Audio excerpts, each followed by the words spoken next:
Poor student married 7 3-year-old millionaire woman. 7 days later, he was shocked by what he saw.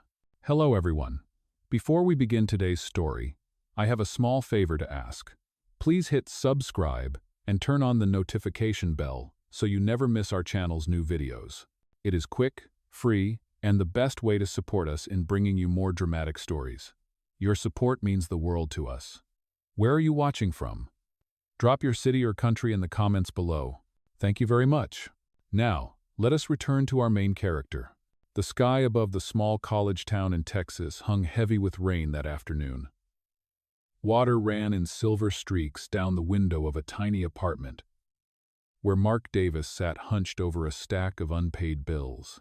The soft ticking of a broken clock was the only sound in the room.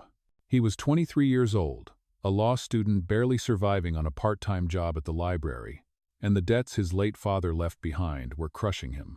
His mother's cough echoed from the next room, thin and tired. He reached for the phone, ready to call the hospital again, but froze when it suddenly rang first. The number was unknown. He hesitated, then answered. "Hello?" A woman's voice, calm and measured, came through the line. "Mr. Davis, my name is Eleanor Brooks. I would like to meet with you regarding your financial situation." Mark frowned. "I am sorry, ma'am, but how do you know—" "I know enough," she interrupted smoothly. "Please meet me at Brooks Bistro at 7 o'clock this evening. It is important." Before he could reply, the call ended. For a long moment, Mark stared at the phone, uncertain if he had imagined it. The rain tapped against the glass like impatient fingers. Who was she? Another debt collector? A scammer?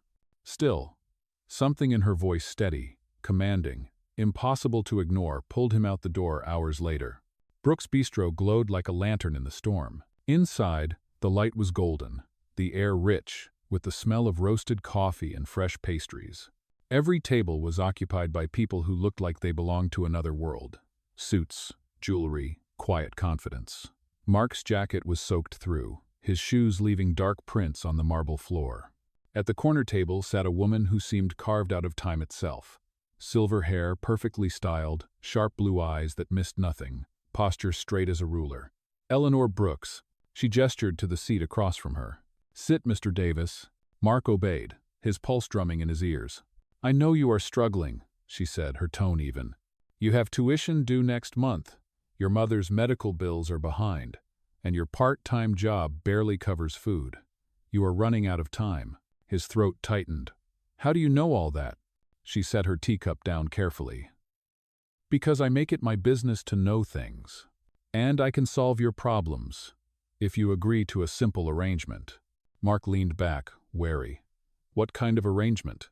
Eleanor met his eyes. "Marriage." The word hit him like a physical blow. "Excuse me?" he whispered. She did not smile. "I want you to marry me. This is not about romance. It is a contract. In return, I will pay off every debt in your name and guarantee your family's financial security. You will accompany me to several public events, as my husband. In 1 year, we part ways. That is all." Mark stared at her, speechless. The hum of conversation around them faded until all he could hear was the storm outside. "You are serious?" "Completely," she said. "I do not need love, Mr. Davis. I need a companion, someone young, respectful, and discreet. You are desperate enough to consider it. I am practical enough to offer it." He laughed once, hollow. "You do not even know me. I know that you are honest. That is rarer than you think." "All." Mark's hands trembled under the table. He wanted to walk away, to say no, to keep whatever pride he still had.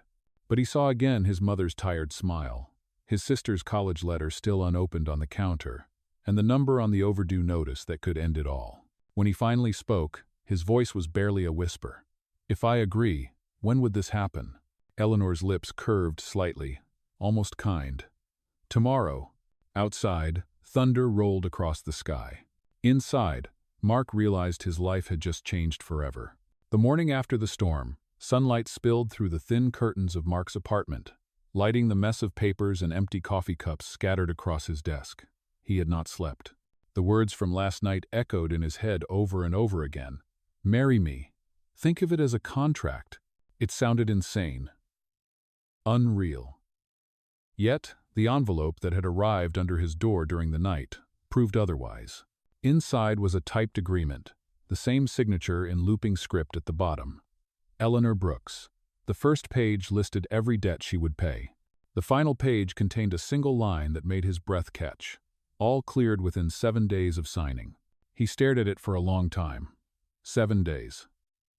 In 1 week, his mother's hospital bills could disappear. His sister could stay in school, and he could finally breathe. But at what cost? The kettle whistled sharply, pulling him back to the present. He poured hot water over instant coffee, his reflection faint in the cracked glass of the window. Outside, the street still glistened with last night's rain. Life went on, indifferent. When his mother woke, her cough filled the silence. She smiled weakly when she saw him. "You look like you have been up all night again." Mark forced a small smile. "Just studying." She tilted her head, reading him too easily. "You have that look. The same one your father had before he did something reckless." He tried to laugh, but it came out thin. "You always know. Tell me," she said softly. He hesitated, then handed her the contract. She read in silence, her eyes tracing each line, her fingers trembling slightly. When she finished, she looked at him for a long moment. "It sounds cold," she said finally, "but she is offering you something real: stability, a chance to start over." "Oh, I would be selling myself," Mark whispered. "You would be saving us," she replied, her voice fragile but firm. "Mark, I do not care about pride anymore. I care about you finishing school, about your sister not giving up her dreams. If this woman can help you, then maybe that is not a sin. Maybe it is grace disguised as something strange." Her words broke something inside him. He leaned forward and hugged her, breathing in the faint scent of lavender soap and medicine. By evening, the sun dipped behind gray clouds again. Mark stood outside Brooks' Bistro, clutching the contract in his hand, his heart hammered in his chest. Inside, Eleanor waited at the same table, her expression unreadable. The soft glow from the chandelier made her silver hair gleam like frost. "You came," she said. Mark nodded. "I read everything." "And?" He sat down slowly. "I will do it. But I have questions." "Ask them." "Why me?" Eleanor's lips curved faintly. "Because you remind me of who I used to be. Hungry, determined, desperate to prove something to a world that does not care." He studied her face, the sharp lines softened by age, but not by weakness. "This is not love," he said quietly. "No," she agreed. "It is survival, for both of us." The waiter brought tea, the faint clink of porcelain filling the silence. Eleanor opened a folder and slid a second envelope toward him. "Inside are the formal terms," she said. 5 rules. You will not interfere in my business. You will accompany me to public events when required. You will keep our arrangement private. You will not pursue intimacy. And after 1 year, you are free." Mark looked down at the paper. Each line was precise, deliberate, leaving no room for interpretation. She handed him a pen.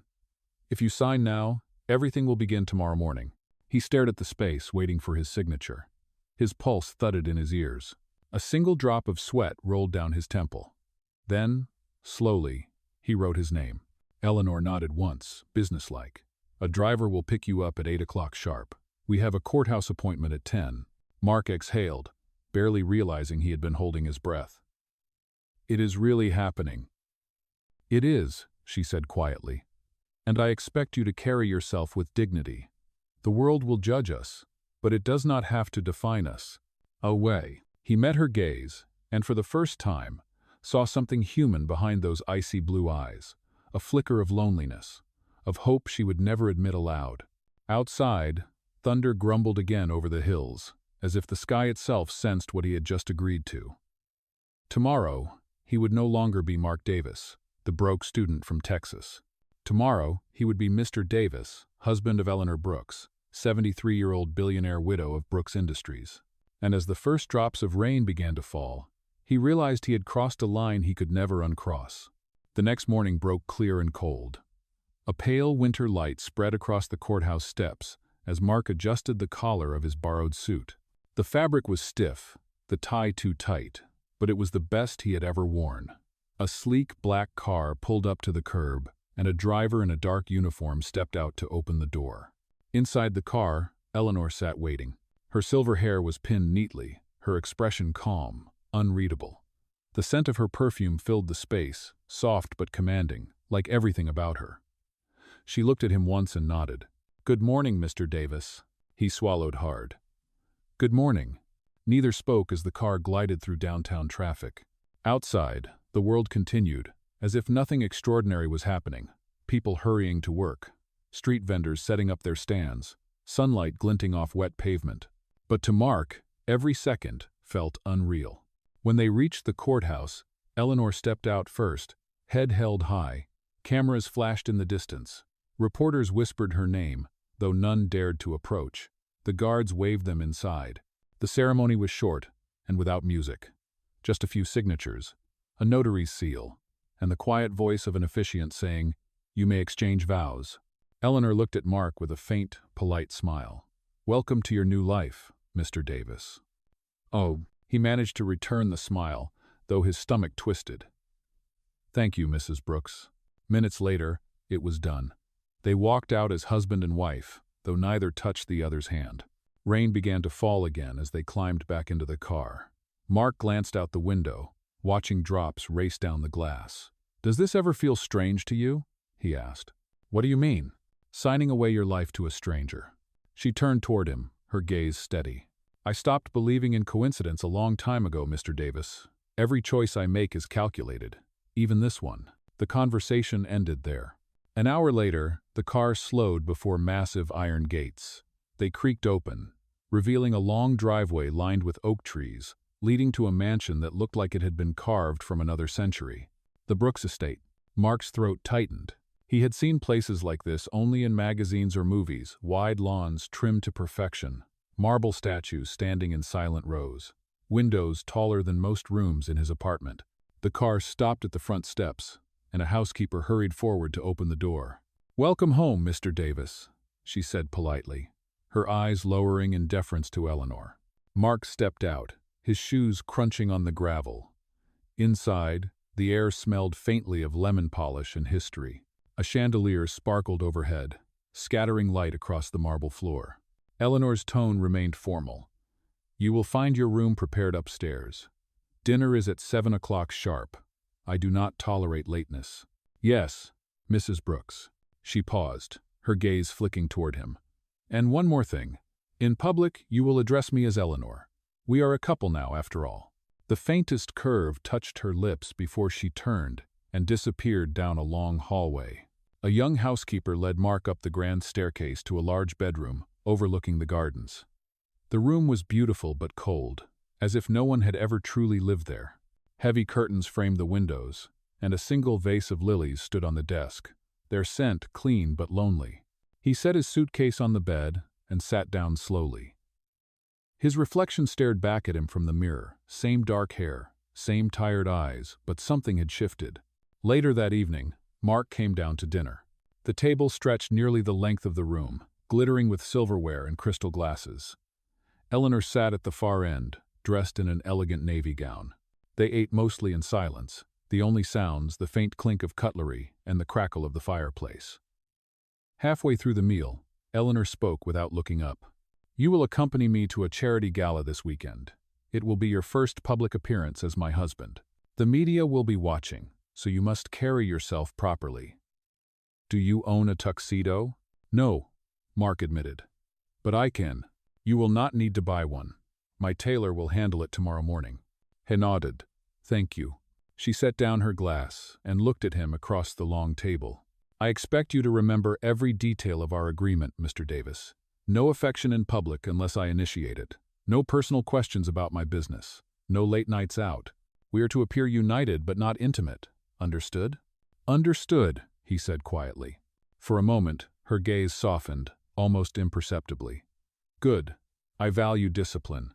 It keeps the world from devouring you." When dinner ended, Mark stood outside on the balcony, staring at the endless rows of trees swaying in the night wind. From somewhere deep inside, the mansion came the distant notes of a piano. He wondered if it was Eleanor playing. He had stepped into another world, one of wealth, power, and secrets wrapped in silence. Yet beneath it all, he felt an invisible tension, as if the house itself was holding its breath. 7 days ago, he had been just another poor student trying to survive. Now he was the husband of a 73-year-old millionaire, bound by paper, silence, and a promise he was not sure he could keep. The following week unfolded like a dream Mark could not quite wake from. Each day began with the same rhythm: breakfast served on fine china, a schedule delivered by the housekeeper, and lessons that tested his patience more than any law exam ever had. A stylist arrived that Monday morning, armed with measuring tape and polite smiles. He circled Mark like a sculptor, examining raw clay. "The shoulders need structure," he murmured, "and we will soften the color palette. Mrs. Brooks prefers subtle sophistication." Mark stood stiffly, unsure what to do with his hands. Within an hour, his old jeans and worn jacket were replaced by tailored suits and polished shoes. He barely recognized himself in the mirror. The reflection staring back looked like someone who belonged in the mansion, confident, composed, expensive. Downstairs, Eleanor was waiting by the piano when he descended. She looked him over, her sharp blue eyes assessing. "Better," she said simply. "Now, you look less like a student, and more like a partner." "Oh, I still feel like an imposter," he admitted. Her gaze softened slightly. "Everyone is an imposter in the beginning. The trick is to learn faster than anyone else realizes it." The days that followed were a blur of etiquette lessons, public speaking drills, and long dinners with guests Mark barely knew. Eleanor had arranged for a private coach to teach him the nuances of posture and presence.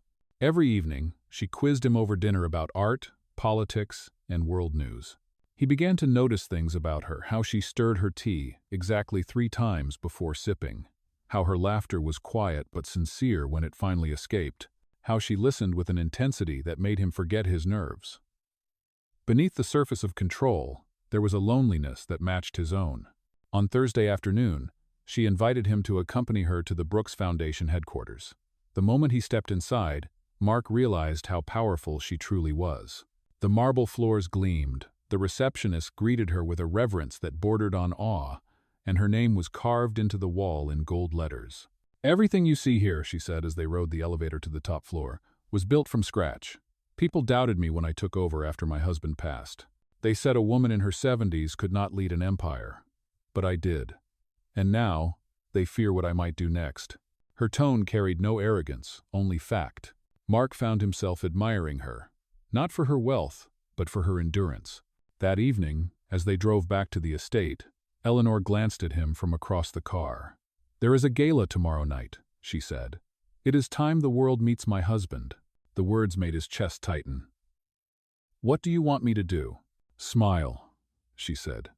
"Stand beside me. Let them wonder. That is all." Friday night came faster than he expected. The Brooks ballroom glittered with chandeliers and murmured conversation. Dozens of guests, reporters, and socialites moved gracefully through the crowd. The air smelled of champagne and polished silver. Mark stood at Eleanor's side, every muscle tense. His tuxedo fit perfectly, his posture straight, but his heart pounded. The cameras flashed as they entered together, arm in arm. He could feel the eyes on him, the whispers, the questions. Who is he? How did she find him? What does he want? A journalist finally approached. "Mrs. Brooks," she said smoothly, "what inspired this unexpected marriage?" Eleanor smiled with the calm confidence of a queen. Unexpected things remind us that life still has surprises left to give. Laughter rippled through the room, polite and intrigued. Then the reporter turned to Mark. "And you, Mr. Davis, how does it feel to be married to someone 50 years older?"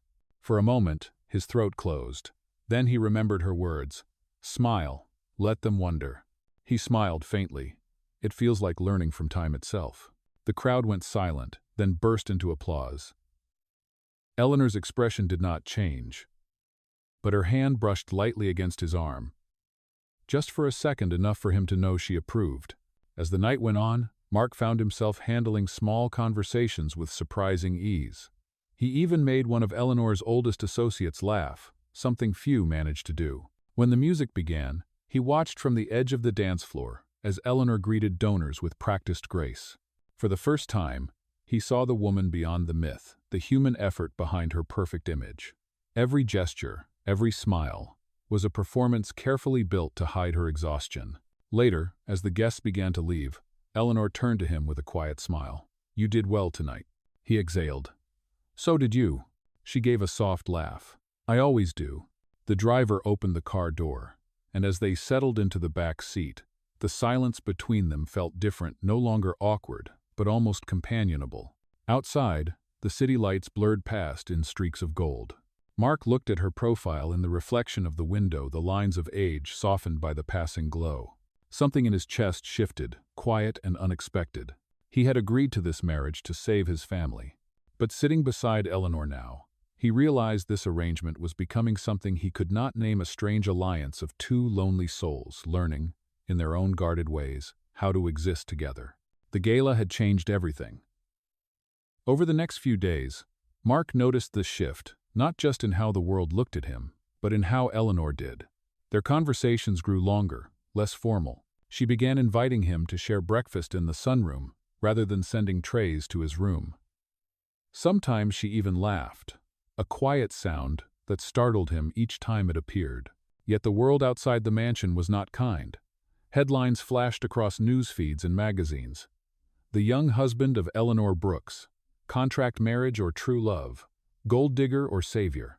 Every photo showed them standing together, her poised and elegant, him slightly uncertain.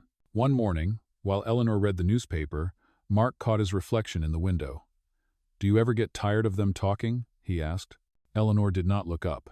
If I listened to every whisper, I would have gone mad decades ago. Let them talk. They only have power if you answer. He smiled faintly. You make it sound easy. It is not, she said softly, folding the paper. But it becomes easier when you know who you are. Her words lingered with him all day.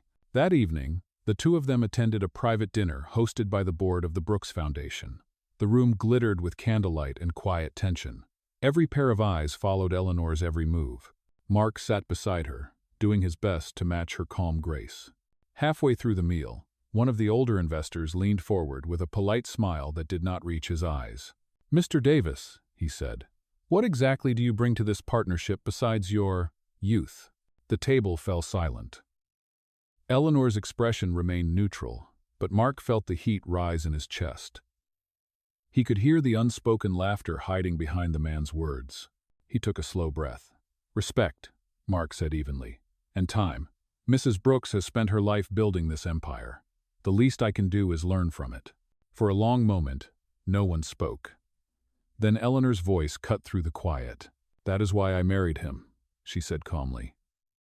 He knows how to listen. The investor looked away, embarrassed. Conversation resumed, softer than before. Under the table, Eleanor's hand brushed against Mark's, an accidental touch, or perhaps not. When they returned home that night, she poured 2 glasses of wine and handed one to him. You handled yourself well, she said. I only said what felt right. That is precisely what most people forget to do. She smiled faintly, and for the first time, Mark saw not the billionaire, not the legend, but a woman who had spent too many years carrying the weight of appearances. The following morning, Mark found her in the garden, standing among roses that glowed in the early light. She looked smaller there, surrounded by color. You once asked if it ever felt strange, she said when she noticed him. It still does, every day. He stepped closer. Why did you really choose me, Eleanor? She hesitated, her eyes searching his. Because you looked at me without fear. Everyone else only saw the fortune or the fame. You saw the loneliness. For a heartbeat, neither spoke. The world seemed to pause around them, the rustle of leaves, the distant hum of a fountain. Mark realized that beneath the contract, beneath the rules and the distance, something fragile had begun to grow. Eleanor turned away, her voice softer than he had ever heard it. We have a charity event in 2 weeks. It will be important. You will see why soon. As she walked back toward the mansion, Mark stood among the roses, the morning wind brushing against his face. He had agreed to a marriage of convenience, but convenience had never felt this complicated, or this real. The night of the charity event arrived with a chill wind sweeping across the city. The ballroom of the St. Regis Hotel shimmered with gold light and quiet expectation. Guests in tuxedos and glittering gowns filled the hall, their laughter echoing against crystal chandeliers. Mark stood beside Eleanor, her hand resting lightly on his arm, as they stepped into the room. Cameras flashed, voices called her name, but she walked forward as if the world belonged to her. He had been to a few of these events by now, but tonight felt different. There was something in Eleanor's expression, something distant and thoughtful, as if her mind was elsewhere. When they reached their table, she leaned closer. "Stay close to me tonight," she said softly. "There are people here who smile to your face while planning your downfall." The first hour passed in a blur of introductions and polite conversation. Mark found himself answering questions about law school, about how they met, about their unexpected love story. Each time, he gave the same calm smile, the same steady answers. Eleanor watched him with quiet approval. Then came the moment that changed everything. The host of the gala, a board member from the Brooks Foundation, stepped onto the stage to make an announcement. "Ladies and gentlemen," he began, "tonight, our chairwoman, Mrs. Eleanor Brooks, will introduce the newest scholarship initiative in her foundation's history." Eleanor rose from her seat, applause filling the room. She walked to the microphone, her poise flawless. "This foundation was built to give second chances," she said. "And tonight, I dedicate a new scholarship fund, one that will bear the name of a man who reminded me that honesty still exists in this world." She turned her head toward Mark. "The Mark Davis Scholarship for Integrity and Leadership." For a moment, Mark could not breathe. The crowd erupted in applause, flashbulbs lighting up the room. He stood frozen, heart pounding. Eleanor smiled faintly, but in her eyes he saw something deeper than pride, a quiet gratitude that words could not express. After the event, when the last guest had gone, Mark found her alone on the terrace, the city lights stretching endlessly below. "You did not have to do that," he said softly. She looked out over the skyline. "Yes, I did. The world needs to see that you are not here because of money. You are here because you stood by me when it mattered." He stepped closer. "You do not owe me anything." "I know," she whispered. "That is why it means something." The wind tugged gently at her silver hair. For the first time, she looked tired, not in body, but in spirit. "When you are my age, you begin to realize that legacy is not built from wealth. It is built from the people who carry your name forward." Mark hesitated, then said quietly, "You are not alone in that anymore." Their eyes met, and something unspoken passed between them, an understanding that the line between duty and affection had blurred beyond repair. Inside, the lights dimmed, and the staff began clearing the tables. Eleanor turned back toward the ballroom, her expression calm again. "Come, Mr. Davis," she said with a small smile. "Let us go home." As they walked through the empty hall, Mark glanced once more at the banner above the stage bearing his name. The scholarship was more than an honor. It was a confession. And though neither of them said the words aloud, both knew that this arrangement was no longer just a contract. Something real had begun to take root, fragile but alive, glowing quietly beneath the surface of their carefully built world. The following week began quietly, almost too quietly. The glow from the charity gala still lingered in the newspapers. But inside the mansion, the air felt heavier. Eleanor spent long hours in her study, her voice sharp during phone calls, her footsteps echoing down the marble halls. Mark noticed how the staff avoided her eyes, how whispers faded when he entered the room. Something was wrong. One evening, while bringing her a file she had left on the piano, he heard raised voices behind the study door. He hesitated, then knocked. The argument stopped abruptly. When the door opened, Victor stood there, Eleanor's nephew, tall, handsome, and smiling in a way that did not reach his eyes. "Ah, the new husband," Victor said smoothly. "I was just congratulating my dear aunt on her. Remarkable choices." Eleanor's tone was cold. "That will be all, Victor." He leaned closer to Mark. "Be careful, Mr. Davis. This house has a history of swallowing people whole." When he finally left, the room fell silent, except for the rain against the windows. Eleanor sank into her chair, pressing a hand to her forehead. Mark stepped closer. "What was that about?" "Family," she said bitterly. "He believes he deserves everything I built. He has been waiting for me to slip." Mark frowned. "Do you trust him?" "I trust no one who smiles too easily," she replied. The next morning, chaos erupted. News outlets were flooded with stories, anonymous claims that Mark had manipulated Eleanor, that he had stolen her late husband's research, that their marriage was a fraud. Photographs appeared that he had never taken, emails he had never written. By noon, the board of the Brooks Foundation was demanding answers. Eleanor called an emergency meeting. As she entered the boardroom, Cameras flashed outside the glass doors. Mark followed behind her, every eye in the room burning into him. Victor sat near the end of the table, pretending calm. Eleanor's voice was steady. "These accusations are false. Someone has forged private documents to damage both my reputation and my husband's." Victor leaned back, smirking. "Perhaps the young Mr. Davis has been less transparent than you think." Mark slammed a folder onto the table. "Then explain this," he said, sliding out the printouts, financial transfers traced to Victor's private account, matching the dates of the leaks. The room went still. Eleanor's eyes widened slightly, realization dawning. "You hacked my files," Victor hissed. "I protected them," Mark replied. "You were the one stealing from your aunt." Security guards moved forward. Eleanor stood, her voice ringing through the silence. "Get him out of my sight."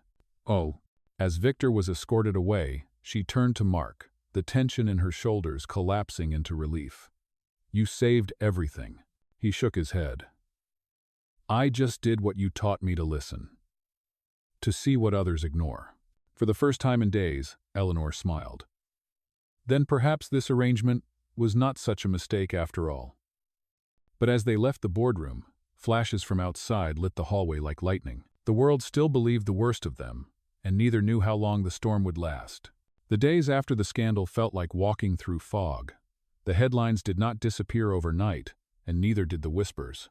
Reporters camped outside the gates of the Brooks estate, shouting questions each time a car passed.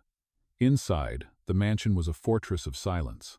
Eleanor rarely left her room, and Mark could hear the exhaustion in her voice when she spoke. One afternoon, he brought her a cup of tea. She was sitting by the window, her face pale against the soft light. "You should rest," he said gently. She shook her head. "If I rest now, they win. They will say I am hiding." "You do not need to prove anything," Mark said. Eleanor looked at him, her eyes sharp but tired. "You still believe the world runs on truth, do you not? It runs on perception. And perception is cruel." He placed the cup in front of her. "Then let me handle the cruelty." Oh, that evening, Mark called the same lawyer who had notarized their marriage. Together, they prepared a public statement, attaching the evidence of Victor's embezzlement. The next morning, Mark faced the cameras outside the mansion gates. He stood alone, his suit damp from the drizzle, his voice steady. "My name is Mark Davis," he began. "For weeks, lies have been spread about my wife and me. The truth is simpler. A member of this family betrayed her trust. Mrs. Brooks is not a victim of manipulation. She is a survivor of greed. I married her because she taught me what integrity truly means." Reporters shouted questions. Flashes burst. But Mark kept his gaze forward. "If you want proof, you will find it in the documents delivered to every major outlet this morning. We have nothing left to hide." The broadcast spread across the nation within hours. By evening, Victor was arrested. The headlines that once mocked them now praised their courage. Eleanor Brooks exposes family fraud. Young husband vindicated. That night, when Mark returned home, he found Eleanor waiting in the garden, her silver hair glinting beneath the moonlight. She looked at him for a long moment before speaking. "You faced them for me." "I faced them for us," he said softly. Eleanor stepped closer, her hand trembling slightly as it touched his cheek. "Do you know what courage looks like, Mark? It is standing beside someone even when the world walks away." He smiled faintly. "You taught me that." For a moment, neither spoke. The night air was cool, the garden still. Then she whispered, "You did not marry me for money, did you?" He shook his head. "No, Eleanor. I stayed because you reminded me what love was supposed to mean." Her eyes glistened, not from weakness but from relief. "Then perhaps we can stop pretending it was only a contract." Mark reached for her hand, and the silence between them finally felt whole. Somewhere deep in the house, the grandfather clock struck midnight. A new day was beginning, one built not on obligation, but on choice.